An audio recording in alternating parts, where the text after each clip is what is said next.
Itu bikin aku mau nggak mau harus sedewasa mungkin, jauh daripada umurku yang pada saat itu. Yang pada saat itu kan masih 15 tahun. Karena posisi memang adikku ikut bapak, jadi ya udah mau nggak mau harus bisa jadi ibu, harus bisa jadi kakak, harus bisa jadi anak buat bapak. Jadi ketiga peran ini harus bisa dihandle dengan semaksimal mungkin. Jadi dulu Action. Oke guys, kembali lagi bersama saya Nathan di Jebol Channel. Untuk kali ini kita mempunyai tema yaitu dari hati ke hati. Dan sekarang kami sudah mempunyai narasumber. Narasumbernya adalah Mbak Vina, yang dimana beliau adalah teman kami. Mungkin Mbak Vina bisa memperkenalkan diri. Silahkan, nama lengkap sama IG-nya ya, jangan lupa ya. Oke. Perkenalkan, nama saya Vina Widianing Tias. Rumahnya pasti semuanya udah tahu, dari Nganjuk, Kota Angin. Terus nama IG-nya agak alay. Nggak apa-apa. Vina underscore WDY. Karena biar nggak banyak yang tahu kalau nama IG saya itu. Oke, Alay. mungkin tentunya nanti akan kita cantumkan di link deskripsi ya. Oke. Seperti biasanya Mbak Vina, di sini saya akan memberikan beberapa pertanyaan ke sampean ya seputar kehidupan lah. Kebiasaan sampean di rumah seperti apa? Simpel sih. Oke, langsung saja ya. Masa kecil yang paling kamu suka dan nggak pernah bisa buat kamu lupa tuh apa? Masa-masa waktu keluarga masih bisa jadi satu. Jadi masa-masa waktu masih bisa satu rumah, masih bisa kumpul bareng sama semua keluarga. Kalau sekarang kan udah berpisah, udah beda rumah masing-masing. Jadi momen-momen yang harusnya bisa ngumpul jadi satu itu yang pengen bisa keulang lagi. Maksudnya berpisah, bapak ibu gitu. Iya, jadi bapak ibuku tuh udah pisah dari aku umur 15 tahun. Jadi sekitar tahun 2013. Mulainya sih dari tahun 2012. Cuma benar-benar pisahnya udah fix pisah, udah naik di pengadilan itu 2013. Itu SMP ya berarti? SMP kelas 3 waktu UN. Udah sibuk mikir UN, mikirin masalah keluarga seperti itu. Ya pasti sesuatu hal yang berat ya buat sampean. Oke. Tapi sampai sekarang masih suka kontak kan ke bapak atau ke ibu gitu? Kalau ke bapak jelas, karena aku kan ikut bapak. Jadi tinggal sama bapak. aku tinggal sama bapak. Awalnya dulu memang sama adik. Terus adikku SMP kelas 1 itu ikut ibu, diminta sama ibu. Akhirnya cuma tinggal berdua sama bapak sampai kuliah semester 7 kemarin. Adikku baru ikut bapak lagi bulan-bulan ini, maksudnya baru 2 bulanan ini.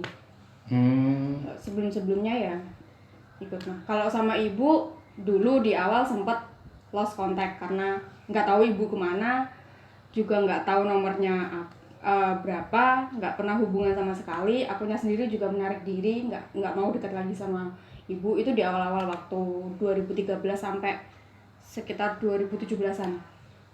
Jadi sekitar 4 tahun. 2013 sampai 2017. Nah terus Mbak Vina sendiri ini berapa bersaudara? Dua.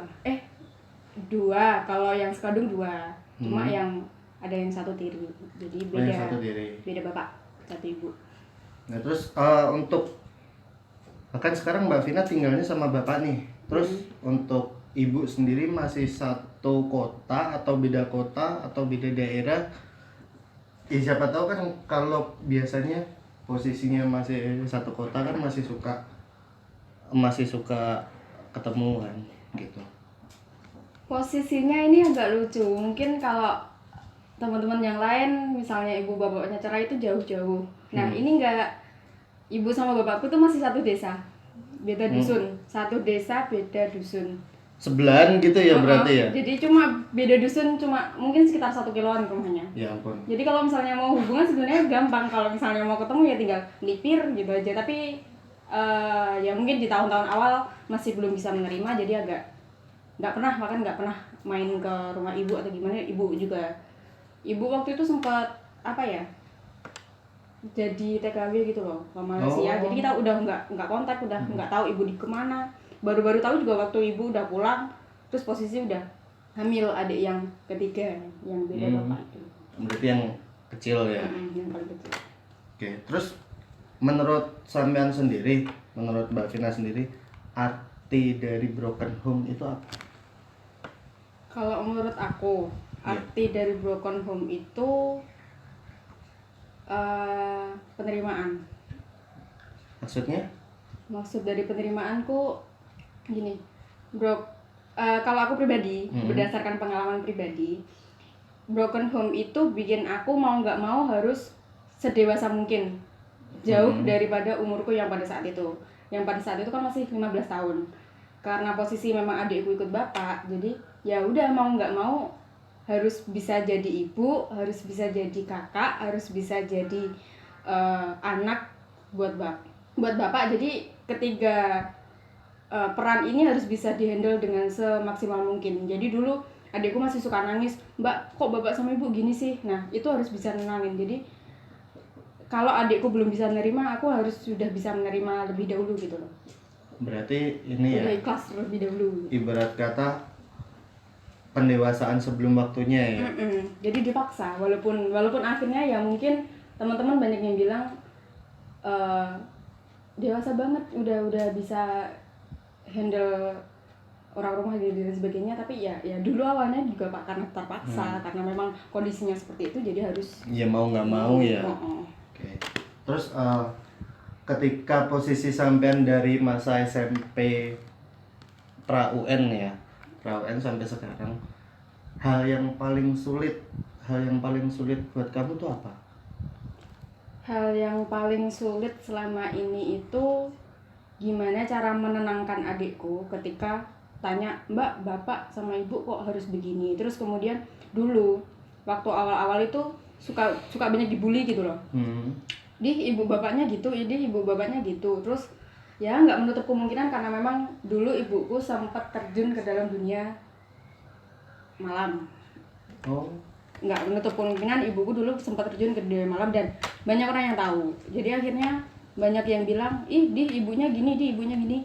Ya itu harus bisa dihandle. Kemudian yang paling sulit lagi adalah ketika dengar orang-orang kayak gitu dan bapakku itu nangisnya itu, "Aduh, anakku jadi bahan bulian." Otomatis kasihan ya, nggak tega ya berarti ya. Nah aku pribadi kalau lihat bapak, bahkan ketika ibu sama bapak pisah, jadi ibu sama bapakku pisah itu sidangnya nggak kayak orang-orang lain. Bukan orang lain sekali, 2 kali, 3 kali udah deal. Kalau bapak sama ibuku tuh 11 kali. 11 kali? 11 kali sidang, 12 kali deal. Karena emang bapakku nggak mau dipisah pada awalnya. Terus akhirnya banyak yang dibully dan lain sebagainya. Itu yang paling sulit di awal-awal. Mungkin walaupun sekarang mungkin masih tetap ada, tapi sekarang kan pembawaan diri udah bisa lebih tenang, udah lebih bisa santai menghadapi yang kayak gitu. Oke, ya mohon maaf loh Mbak Vina sebelumnya kalau ternyata masa apa ya, lo santai slow, boleh diminum kok. Oke, langsung saja ke pertanyaan selanjutnya yang tadi, momen masa kecil sampean yang paling konyol atau yang paling lucu tuh apa? Yang paling konyol yang nggak bisa sama lupain? Yang paling konyol waktu aku bilang ke ibuku, ibu tuh sekarang jadi gini, dulu waktu itu kan cerita lah, ibu dulu kerjanya di mana, bapak dulu kerjanya di mana. Terus ibuku itu sampai sekarang sering bikin ibuku marah kalau tiap aku tanya tuh kayak gitu. Ibu dulu tuh kerjanya di toko baju. Kalau orang Jawa kan bilang baju tuh gombal. Kalau di daerah rumahku yang bilang baju itu gombal. Gitu. Terus ibuku tanya, "Oh, ibu dulu kerjanya di di tempat baju-baju, iya berarti ibu suka gombal. Nah itu yang sering bikin marah dan sampai bapakku sampai sekarang tuh, Iji jangan bilang gitu lagi di nanti ibu marah. Sampai sekarang, bahkan sampai sekarang tuh ibu beli baju mulu suka gombal. Nah, itu sampai sekarang masih bikin marah. Aku baru tahu loh, baru denger kalau orang menyebut kata baju itu dengan kata-kata gombal tuh baru tahu dari sampean. Serius. Next ke pertanyaan selanjutnya. Eh, sosok bapak dan ibu itu menurut kamu seperti apa dulu sama sekarang? Sebenarnya kalau sosok bapak atau ibu dari dulu sampai sekarang tetap nggak berubah. Punya posisi yang paling penting di dalam hidup. Nggak ada mereka, nggak ada aku. Tapi mungkin memiliki porsinya masing-masing. Karena memang ini tanpa mengurangi rasa sayang ke ibu atau gimana. Karena memang nggak dari dulu, dari kecil, mungkin dari bayi malah, itu memang nggak terlalu deket sama ibu. Lebih deketnya sama bapak. Kalaupun tidur pasti dibawa ketek bapak, nggak pernah mau nanti bilang-bilang ke ibu, bu minum, ya udah selesai nanti ke bapak lagi. Nah, jadi makin kesini ya makin deketnya sama bapak. Ya mereka segalanya buat aku. Otomatis kalau misalnya lihat mereka nangis juga nggak akan seneng. Ibaratkan sama kayak mereka itu duniaku. Kalau misalnya mereka hancur berarti aku juga ikut hancur. Sama ketika mereka berpisah, sama-sama mereka harus hancur. Bapak pun juga hancur. Bahkan aku bilang ke bapak, kalau memang sudah sakit, sudah terlalu sakit, ya sudah dilepaskan saja. Mungkin nggak semua anak bisa menerima hal-hal seperti itu langsung bisa bilang ya udah bapak lepasin aja nggak apa-apa. Tapi aku lebih mikirnya gini, kalau bapak udah tersakiti, kalau bapak udah nggak kuat lagi, ya udah lepasin. Jangan karena aku atau adik itu jadi hal yang memberatkan gitu loh.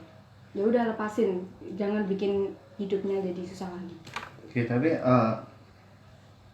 memang kebanyakan dari dulu yang namanya anak cewek itu selalu deketnya ke bapak ya. Kalau anak cowok itu ke ibu. Biasanya seperti itu. Kalau sama ibu lebih banyak perannya.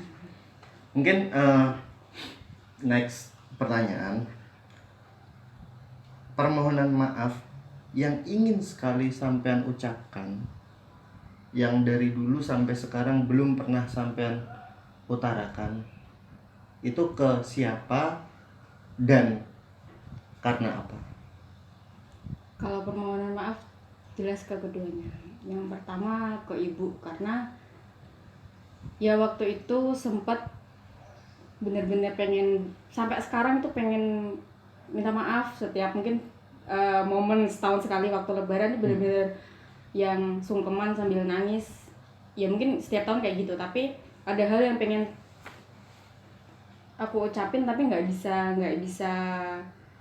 bisa segampang itu buat diucapin gitu loh. Minta maaf karena dulu sempat bener-bener ngejauh, bener-bener bapak bilang ya udah mau gimana pun itu juga ibumu, ya mau nggak mau harus tetap ketemu dan lain sebagainya. Itu bener-bener selama 4 tahun aku bener nggak mau. Dan dulu adik yang kecil, yang adik tiri itu bener-bener nggak mau ngakuin kalau itu adikku, sama sekali nggak mau. Walaupun orang-orang bilang mukanya mirip kamu, nggak mau, itu bukan adikku.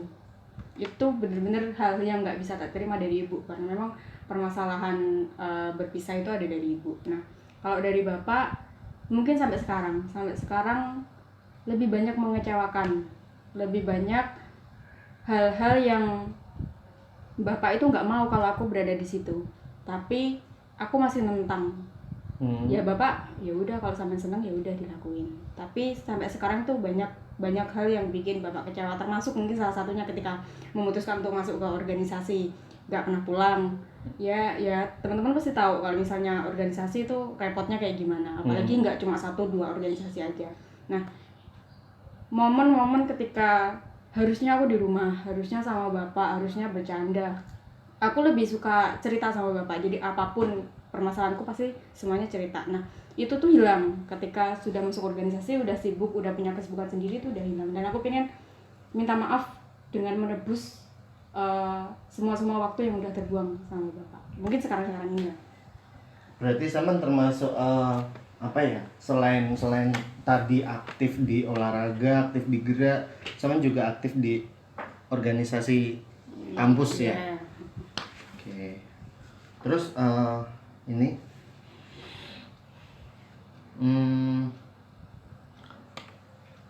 pembuktian. Kan tadi Bapak pernah ngomong sama kamu. Mungkin maksud Bapak ingin lebih banyak waktunya sama kamu mungkin ya.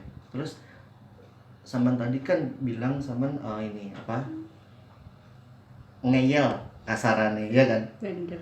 Bantah kayak gitu. Nah, pembuktian yang sudah kamu kasih ke Bapak dengan bandelnya kamu tuh apa? Yang baru-baru kemarin tak lakuin. Jadi bulan Juli kemarin kan habis sidang. Oh, sudah Alhamdulillah, sidang. Selamat. habis sidang. Nah, bapak tuh benar pengen. Jadi bapakku tuh bukan tipe orang yang nanti kalau habis sidang kamu harus kerja ke sana, harus kerja ke sana, enggak. Tapi harapan bapak dari aku kecil, dari bapak masih muda, karena memang beliau nggak bisa melanjutkan ke jenjang yang lebih tinggi. Cuma hanya selesai di bangku SMA aja.